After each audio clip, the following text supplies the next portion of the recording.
Hello and welcome to another session of Music Matters with Ev.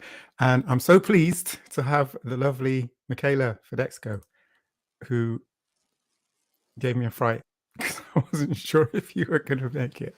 And Why? I'm here. Michaela, well, I'm so glad to see you. How are you? I'm good, thank you. How are you? Yeah, cool. Now, right. So the last time we had an interview with you, we found out that you were working on an album.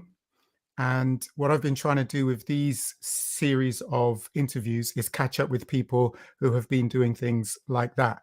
Hence the reason why I'm glad that you're agreed to come back and talk to us about this wonderful project, which I believe is completed now. Yeah, it's out. The album came out in October of last year. So yeah, it's out in the world and it's doing its thing, hopefully being heard. I mean, yeah, it's been good so far.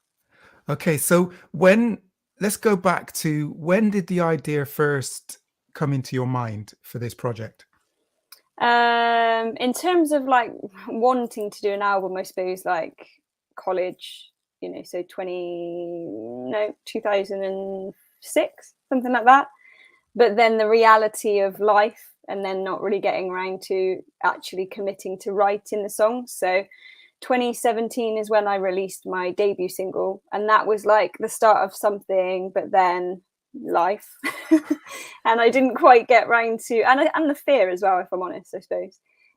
The sort of getting around to writing the rest of the album took time. And then obviously that time I was able to have in lockdown. So that's why I sort of was like, if I'm ever going to do it, it's now. So the idea has been around for quite some time.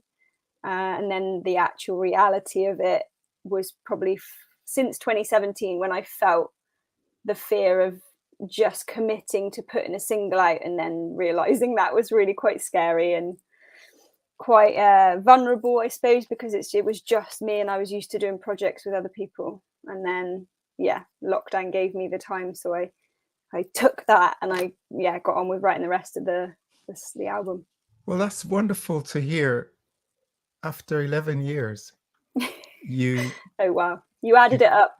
well, you kept the dream alive and then started to go down to making it a reality by releasing your first single.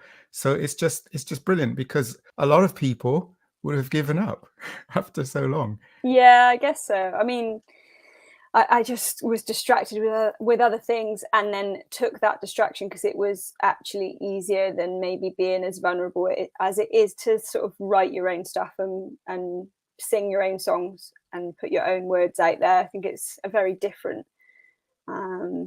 different performing and writing situation. So when you released your single and then that gave you more confidence, I suppose, and impetus to follow through with the album, what did you then decide to do? Were you writing the songs over all that time, or did you start strategically to write songs for the album from 2017? And yeah, how did the songs come about? I was already writing, so from like when I said I think 2000, between 2004 and 2006 is when I was writing at college and doing it a bit more kind of seriously or delving into that world anyway. And then so I've got songs on the album that are from that period of time. At least three, if not four of those tracks are from that period of time. Much of which I just reimagined or revamped with the band so that they felt cohesive on the album. And then, so that's 4 out of 6 tracks. And then the other 6, I needed to make a plan. So in sort of 2020 lockdown situation, I started to be like, right, at least once a week, if not more than that, I'll sit down and I'm going to write. I don't care what it is. I just need to put this, like the idea of making it more of a work schedule rather than just hoping and wishing that these things happen. Like, I think a lot of people do feel that, oh, it just comes to people. They don't really try. And it's like, actually, you do need to still treat it like a job of sorts. And so yeah, I committed to like, I think, I can't really remember now, but it was, you know, a window of time every week to write, just to record, and try not to put too much pressure on myself, because I did read things about, you know, just writing and not having an agenda. And that way, you know, you'll have something to go, well, I don't like that, then have nothing to say, well, I can't do it. You know, the more I did it, the easier it became. And obviously over that period of time, it was so just such an unknown period of time, with a lot going on in the world, and a lot that was then sort of igniting lots of different feelings in me. So I had tons of stuff to, you know, inspiration in that sense, I suppose. Oh, excellent. And I'm really pleased that what we're seeing is, as you mentioned, that some people believe certain things about projects like this, and what you're bringing us is the reality of it. It's not just going to come out of the thin air and land on your lap. There is an element of effort and organization towards completing it. So that's great. So with the songs completed, or the bare essentials of them, what I want to ask now is about the musicians, because your album is a live album. It's a studio album, but it's using live. And I say that because there's a lot of music which is electronically produced. So your album is not that way so much. So how did you come about working with those brilliant musicians that you have on your project? So I've worked with lots of them over the years in different projects that I've been in, some of which has been function stuff, or I think mostly through the function circuit, I suppose, really. But yeah, I've known Dale since 2014. He plays keys on the album, some synth stuff as well. And the other musicians, he's probably the one I've known the longest, other than Sean, who I've known since 2004. So that he's been the longest standing person involved. But yeah, the other three have come about since about 2014 through projects that I've been in, and just keeping connected and just enjoying playing with these people and seeing like what they do in other bands that they're in and other projects that they've worked on. And then, yeah, I mean, with Dale in particular, I don't really play piano as such. I use it just as a device to express, and then just find, you know, chords and sounds that I like, melodies that I like, and then I would come with a full set of chords for a song, but I would often take them to Dale if I wanted help with reharmonization or things like that. I mean, a lot of the time I would voice things in a really strange way because I don't really play. And I actually did quite like that, because it wouldn't be like standard sort of bass note wouldn't be, you know, the standard bass note for that chord. It would often be inverted in ways. And I thought that was interesting. And so there was a nice relationship of just being able to have that person to go to and talk through what I'd done. He was often helping me with like chord charts, but so did Sean actually. So those types of relationships were really important to fully realize the project, because I felt like if I was because obviously I am the artist in this sense, it's my name, but it's never just one person. You absolutely need a team around you so that you don't feel alone, and you feel like you can have your own skill set, and then, you know, share and bounce off other people and use their skill sets to collaborate in a really a great way. Like I've really enjoyed all of that. The actual process of it, working with those people and being in the studio was my favorite part with them, and just seeing it come together. And obviously they're amazing at what they do instrumentally, and yet they were also very mindful of not just playing for the sake of playing, which is really important to me. I don't want it to just sound like you showing off because you can. I want you to listen to the music and the words and the chords that are there, and play to the song, play what you hear and feel it requires. And they really did that.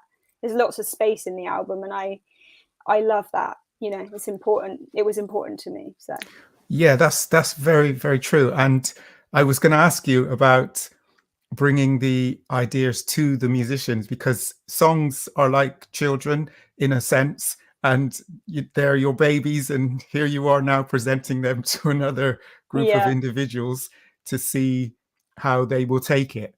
But I think that you've expressed that they took it very well. And yeah, I mean, the studio was an interesting one. So Sean didn't play guitar at that point, so the only instrument really, other than my vocals, was like overdubbed after those main sessions. So like it would be keys, drums and bass live all together in the live room playing. And Sean actually was much more of a producer role, like co-producer with me at that point, just like listening and having like a second set of ears to not just all be in the room playing, because then it's harder to get that distance, isn't it, and get that sort of feedback. So he was that person, and I also didn't record my vocals at that point. I just did guide vocals and then listened and stuff to what they were doing. And I remember in the studio there'd be like instances where Sean just kept saying to them like, yep, nearly, and it would be because he was talking about it after. So it's like a little joke that came up, because they were just like, a little bit of direction would be good. Like, but essentially he just said he didn't need to tell them how to play their instruments. They could do that like amazingly. It was actually getting the right take. And so he said to me, like, he would often just sit there and listen and close his eyes, and if he felt something, he knew it was the right take. So that was an interesting process of them wanting more like direction. And often we would ask them to take away stuff, not add stuff. So there'd be certain times where it'd be quite specific about playing less, or don't play. I think Sean took out like hi-hat or something on, and then, you know, and it's interesting because like when you play an instrument, you're so used to, like, I guess, just being quite precious about your skill on that, and then having to be flexible, because what the songwriter or the producer is thinking is not what you're thinking as an instrumentalist. They very much hear it as a song or as a whole production. So it is, and also we kind of knew what we wanted to do with it after, you know, in the mixing stage and the production stage. We knew what we were going for and what other backing vocals might be added, or, you know, what guitar parts and stuff. And yeah, it was super interesting as a process. Wow. Okay, well, you've touched on the next question I was going to ask you, because I know you, and you're right. The album has got, it's beautiful. It's the sound and the space in all the songs is lovely. And one of the things that I know you about is the vocals and the harmony. And so I was going to ask you now to just give us a little bit of insight into the extra backing vocals and the harmonization and things like that. Like I said, I did the backing vocals after. So I did the lead vocal away from the main studio with the guy that mixed and mastered it, and then I was able to bring that back to my place and because I've got a little home set up, so I was able to then listen to everything that was in the mix currently and then add my backing vocals, and I would just layer them up as if I was doing a session for someone else, and just listening to it, seeing what I felt it needed. And most of the tracks, I think there's about three or four, I think, that other people sang on, but a lot of it was me, and I was always in the mix somewhere. I can't help it. That's okay. But yeah, I sent them to yourself. I sent them to Lydia, who's also in the harmony trio, Just Three Harmony Trio, who we've worked with as well. So I sent them, well, actually Lydia came to me because she was able to, but I actually just sent them out, the tracks that I wanted other voices on. I sent them out to people who were able to record remotely. And that was also Fabiola, who lives in Italy. So she was doing stuff remotely from there as well. And then it was just a case of me kind of recording the part I wanted, sending those individual parts, and then people sending me that back, and then having to make sure that the balance was right when we came, because we tried to like edit a little bit of that our end to save time with the person mixing and mastering it, because it's a lot of work. So the trickiest one, I think, was when there was the most voices. I think that was Who Am I?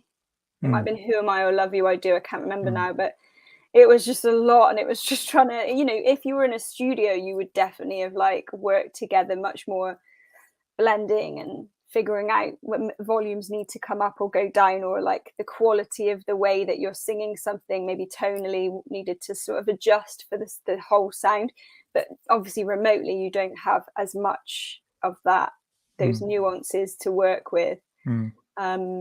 So it was tricky, but it worked, totally worked. And I got what I wanted to get out of it. I would have loved, you know, for me, I missed the chance to be in the studio with all of you, because I love singing harmonies, and I love, you know, that unity that you get from singing in harmony with people. It's just beautiful. So that's a shame, but you know, it wasn't, I don't feel like the album missed out on harmonies. I was still able to get what I wanted in there. And Fabiola actually did the arrangement for Beautifully Fragile, so that was a really lovely experience, having somebody else kind of look at my track and come up with an arrangement harmony wise. So yeah, it was great. Yeah, as I said, listening to the album, and it was something that I wasn't surprised about, because as I said, I know you, but just hearing it, I was just thinking, yep, Michaela's going to be pleased with that.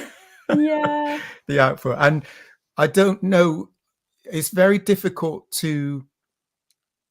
the whole project is good. The whole project works. So I'm not going to pick out a particular song to say this one is my favorite. I like all of them. But there is one that when I first heard it, it just brought a tingle, and that was Give Me Something.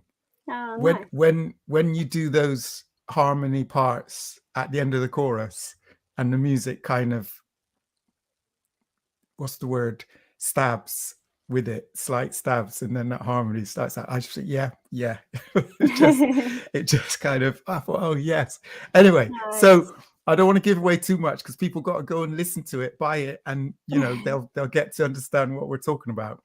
All right, so two questions now, which is, I got to ask, because with all of this huge undertaking, you're gonna come up against frustration, maybe is too strong a word, but some things which are a little bit unexpected. So what I'm going to ask you first is to talk about any lows that you would have experienced throughout the whole process. Interesting question. I like it.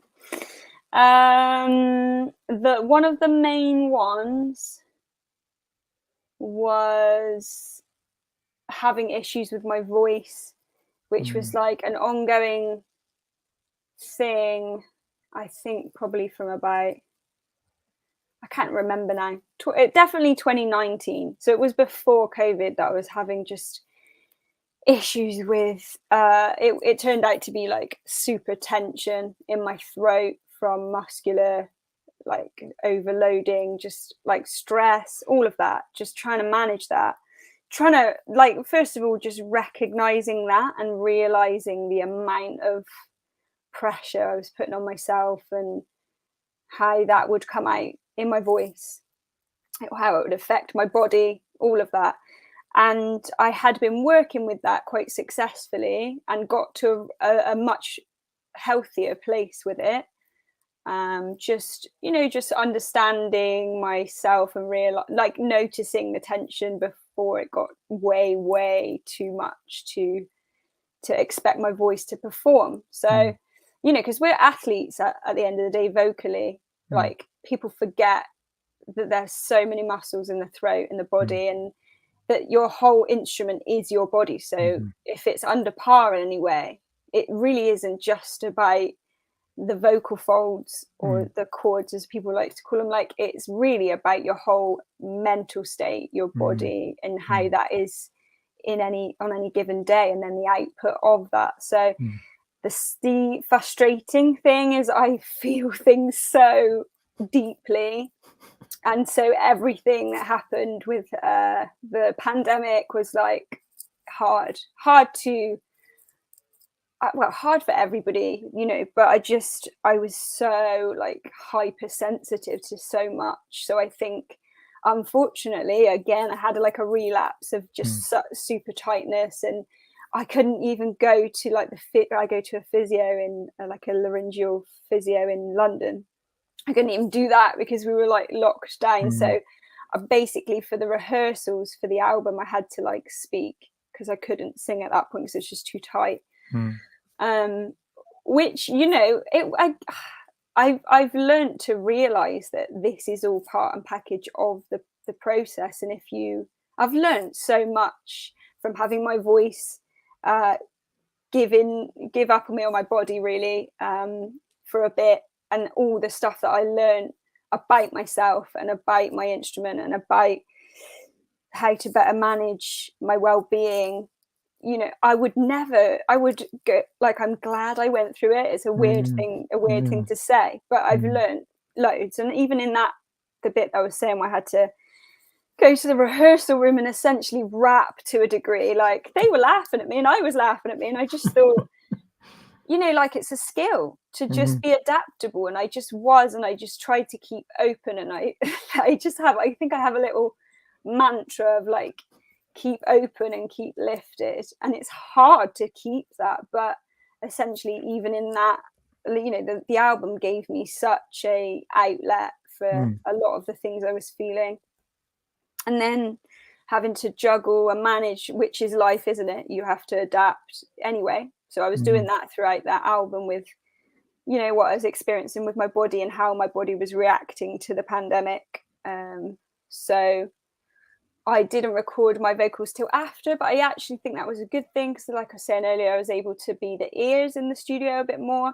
I ended up miming. So I did like a one take guide vocal.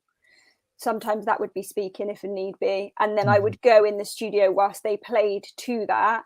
And I would just be like in some sort of weird music video and was like loving it. Because I was like, actually, I can just enjoy this. I've got no pressure on me to like do my vocal take. And I was essentially the vibe bringer, because I just was like, well, it's an interesting thing, because they're my songs. So it felt very much like, if I just sat and watched them do that, it would not be the same. It would not have had the same energy. So I was in there like I was like performing for a music video, and it worked. I think they were just like, I remember one time Dale being us finishing a take, them doing a take, sorry, and then stopping, and then I was like, sorry Dale, if I'm like, because I had like dance moves and stuff, and I was like, if I'm distracting you, I'm really sorry. And then he was just like you've got full on routines to these songs, haven't you? And I was just like, you just don't know me, mate. You just don't know me. Like, my whole up like as a child was just being like watching MTV, doing little performances for myself in the living room, because that's what I love. That's totally like how I would express myself. So it was such a joy to do that in the studio. So, saying my voice was fine, I probably wouldn't have done any of that. So it's, yeah. That's awesome. Okay, so tell us about the highs then. There's so many. I think in the studio, particularly when I wasn't prancing around in the live room, the times when I was just maybe like just watching them run through and stuff like that, just sitting there and being like, this is my album, like these are my songs. Like 8-year-old me is like, what is happening right now? And it was just such a nice feeling. And that whole 3 days in the studio was just joyful. It was just joyful. I felt so grateful, because I had loads of people actually, which is something I haven't mentioned, like crowdfund me to be able to be in that position. And I was just like, this is amazing, you know, to have people believe that I'm worth investing in, and then to be there with these great musicians that felt I was worth spending time with and working on my songs and being part of that. Like, I'm hugely grateful, and I'm so proud of it because of that, I think, you know. That's cool. All right, so where is it available? Well, all of the usual places, so Spotify, Apple Music, Bandcamp. Bandcamp's a big one, because if you want to support live music or original music artists, we get the most from that in terms of the revenue. So Bandcamp, Michaela Music UK, you have to search for. But if you type that into Google, all the things should come up, or just go on to my website, which is michaelamusicuk.com. Okay, I'm going to put these details in the comments after we finish the interview. So that's where it's available. And what's next? Oh, you've got the album there. Do you know? I've got the album there, but I've got I don't even know how many I've got left now. I don't think it's many, but if people want them, they can direct message me on any of the platforms, social media platforms, or email me, and I can sort that out. That's good to know. The hard copies you have as well. One of the things that I need to sort out, and I said this to other artists who I've been talking about their recordings as well, is I need to sort out so that I can have the music playing in the background as we speak. Yeah. So, apologies. That's all right. So what's next? I was asked this question like last week, because I think it was last week I did a BBC upload session all week. Cool. So they had us in on the Monday. We recorded 2 tracks live, then the rest of the album we pre-recorded, and then I was interviewed every day. So I'm well rehearsed on these interviews. Oh, that's so good. But for BBC uploading, is it, or introducing? BBC upload, yeah. Uploading, it's good. It has a far reach. So that's brilliant. Yeah. I can't remember your question now. I've got distracted, but what's next? Oh yeah, he asked me this question. That's why Adam Crowther asked me this question, and I think so. I did a collection for remixes. So I collaborated with other people after the album came out, just to keep the momentum of interest and accessing other audiences that might be into what I do. So I worked with 4 other artists and producers, and that experience was great, because it was really interesting to see how my tracks were reimagined by people who have different musical influences. And the stuff like the disco stuff, and there was a remix by Lisa Jane, which was of our track, wasn't it? Love okay. I heard that on Spotify. Because I was thinking when it first started, I was thinking, this is different. I was just thinking, it sounds similar, but it's not. It's not what I heard. And then I looked at the credits. Oh, this is the remix. So yeah. So just hearing, like, because I love disco, I love soul, disco, Motown, jazz stuff. So hearing it reimagined in a disco house way, that track, and then Daniel Ankra, who you've obviously interviewed, Blackjack, he did another one of my tracks, Spin It Round, and that was, I don't even know exactly what category to put that in, who cares, just listen to it, but like, again, really dancey, really uplifting, could hear it in a club, and I loved, I think I've already explained that I love dancing, and I'd love to do an album that is sort of more, because that's quite sort of that album, Blue Embrace, is quite poignant in places, and it's quite ballady in places, I suppose. And it's groovy, but it also, yeah, it's thought-provoking, I hope. So I think something danceable is where, like, as in not, yeah, something disco, funk, dance, something. Yeah, not sure. That's the direction I'd like to take another album in at some point. Well, we're looking forward to that already. So, so I need to ask as well. We are in an audio-visual age. So, any videos coming up? Yeah. So well, there was a lyric video for the one that you like, the one you said you like, "Give Me Something," which is on YouTube. Again, if you just search, I think you might have to search my full name for that, Michaela Fedeczko, which is on the screen, I believe. So "Give Me Something's already got a lyric video. And then we did a session as a band the other day for Woodbox Productions, and that's a live video of 2 tracks. I won't tell you which ones, but that's coming out hopefully at the end of July, if not the start of August, so it's soon. Good. So just keep an eye on my social media for all that stuff. That's very good. Very, very good. So yeah, it just remains to say well done. And Thank you. It's a huge achievement. And when you mentioned about your childhood dreams, it made me remember something that we encourage, because you and I both are in the business of encouraging the newcomers and helping other people to realize their talent or ability.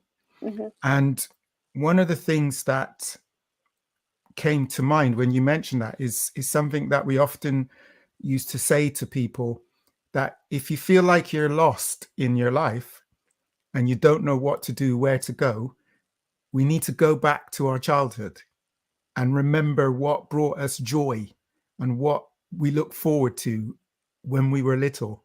Yeah. And that will give us a good idea as to what we should be aiming for when we become adults. I like it. So when you said that your 8-year-old self was thinking, wow, this is, because that's what it's about. That is exactly what it's about. You have fulfilled a childhood dream, and may you go on to fulfill more childhood dreams, because that's what it's about. Yeah, it's very true. And actually, I think a lot of what I was saying earlier about like my voice being trapped essentially in tension is like partly me not just being me being like, oh, I need to be a certain version that people expect, or I need to be like other people. And I think a lot of this process and the end result is me just being me. And it feels really like, we should just do that, shouldn't we? We should all just do that, because it's more authentic and it's real and people want to hear it, because if you do open up, it allows people in. It's important. Wow. What a way to end. Michaela, I'm going to ask you to stay on the line. We're going to bring the computer, we're going to bring the interview to a close. Sure. And I look forward to the next time, because there's possibly going to be a dance album then, or something else that we'll be talking about. But thank you very much for taking the time out of your day to share with us the insights into this wonderful project that you've completed. And we wish you all the best for the future. All right. Okay, that's it for this session of Music Matters with Ev.